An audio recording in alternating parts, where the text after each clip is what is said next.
السلام علیکم ورحمۃ اللہ وبرکاتہ۔ حضرت شیخ الاسلام بابا داؤد خاکی رحمۃ اللہ علیہ دستور السالکین میں لکھتے ہیں کہ جناب حضرت سلطان العارفین محبوب العالم شیخ حمزہ مخدومی رحمۃ اللہ علیہ فرمایا کرتے تھے کہ کشمیریوں کو اوراد فتحیہ پڑھنے کی عام اجازت ہے۔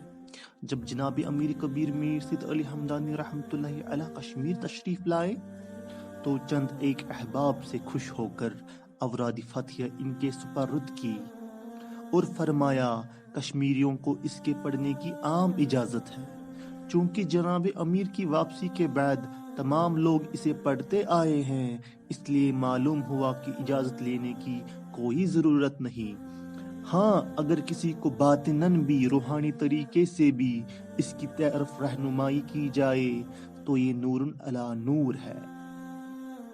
حضرت شیخ حمزہ مخدومی رحمۃ اللہ علیہ فرماتے ہیں، ایک روز ہم شیر اثر جو کھوئی ہامہ کی پہاڑیوں میں ایک مقام پر واقع ہے، کھوئی ہامہ بانڈی پورہ کے علاقہ کا نام ہے، ہم اس کے پہاڑیوں کے کنارے اوراد فتحیہ پڑھتے تھے۔ بعد از اختتام رجال الغیب میرے پاس ہنستے ہوئے آئے اور کہا، انسان کیوں سست رفتار ہو چکا ہے، تم لوگوں نے ایک بار اوراد پڑھ لی اور ہم نے چند سو بار۔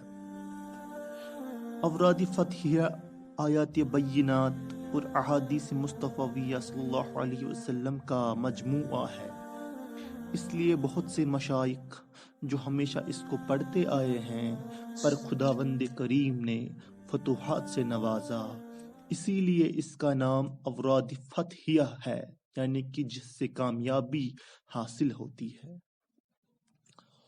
حضرت بابا داؤد خاکی رحمۃ اللہ علیہ فرماتے ہیں کہ ایک روز ہم نادی ہل جو بانڈی پورہ کا ایک برلبے سڑک مشہور گاؤں ہے کی مسجد شریف میں بیٹھے ہوئے تھے۔ حضرت سلطان شیخ حمزہ مخدومی رحمۃ اللہ علیہ بھی ہمارے اندر تشریف فرما تھے اور آپ کے بہت سے مخلصین و مریدین بھی، جن میں اکثر اسی گاؤں کے باشندے تھے۔ حضرت مخدوم رحمۃ اللہ علیہ نے فرمایا کہ آج نماز عشاء کے بعد اوراد فتحیہ پڑھی جائے، میں بھی چند ایک اولیاء کرام کے باطنی اشارہ کے تحت تمہارے ساتھ پڑھ لوں گا تاکہ ہم سب برکات و انوار میں شامل ہو جائیں اور ہمیں غافلوں میں نہ لکھا جائے۔ بابا داؤد خاکی رحمۃ اللہ علیہ فرماتے ہیں، ہم نے تعمیل حکم کی۔ صبح کے وقت پیر روشن ضمیر نے دریافت فرمایا، اگر کسی نے کوئی خواب دیکھا ہو تو بیان کرے۔ جناب علی صوفی نے عرض کیا، حضرت میں نے دیکھا کہ کسی نے آپ کے سامنے ایک بڑا برتن لایا جو حلوہ سے پر پڑا تھا اور آپ نے یہ حاضرین میں تقسیم فرمایا۔ آپ رحمت اللہ علیہ نے فرمایا، یہ اوراد فتحیہ کے فیوز و برکات ہے جو حاضرین پر نازل کی گئی۔ دوستو، اوراد فتحیہ کے بے شمار فیوز و برکات ہیں، لیکن یہ برکات تبھی حاصل ہوگی جب ہم اوراد فتحیہ کو باادب پڑھیں۔ اوراد فتحیہ پڑھنے کے آداب اور طریقہ انشاءاللہ ہماری دوسری ویڈیو میں بیان کی جائے گی۔